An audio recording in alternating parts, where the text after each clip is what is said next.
heading into the next section, let us look at descriptive questions. So to go back, let me just use the breadcrumbs on the top. You will notice that upon successfully completing the challenge, the lab instance is taken offline. So let me just close that and move on to the descriptive questions. So in this case, there are several questions that you'll be asked that require you to use your workplace experiences, your knowledge of DevSecOps in general, to explain different approaches, caveats, and specific implementations that will help you overcome certain problems. So the questions could be in terms of SBOMs, SAST, SCA, etc. So in this case, let me just pick up one that I've already answered. The question, again, just like before, the ones that you've already answered successfully are marked with a tick mark. And while the ones that you're yet to attempt are going to be marked with this orange chat icon. Do note that once you've already answered a question, it cannot be undone. So make sure that you've answered it to your satisfaction and given as much detail as possible to meet the requirement of the question.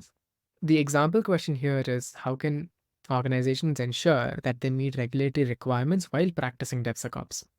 My answer was to think about it in the terms of an organization. Here, the organization itself was not defined. So it is important to define the landscape that the organization itself works under. Would it be something like a healthcare organization that would be dictated by the likes of HIPAA? Are they some sort of payment aggregator or processor who would need to use PCI DSS? Are they also located in some parts of EU and therefore they would need GDPR to ensure that they're able to process data in different manners? So that was the very first point that I put down here, like you can see here. The next few steps are also, or the next few points that I brought up are also a way to bring about regulatory compliance while also practicing DevSecOps. So I was talking about being able to shift left, which is now being mandated by things like SSDF, by NIST. And there are several tools that check your readiness, whether or not you've implemented a degree of that in your workplace.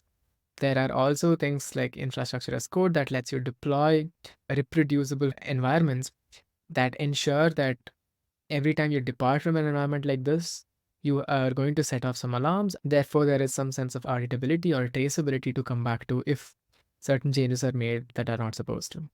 We also speak about being able to leverage automation, which is going to be the very spirit of something like DevSecOps, while also ensuring that there's some importance given to communication and collaboration, which really speaks to the culture that is required in your workplace.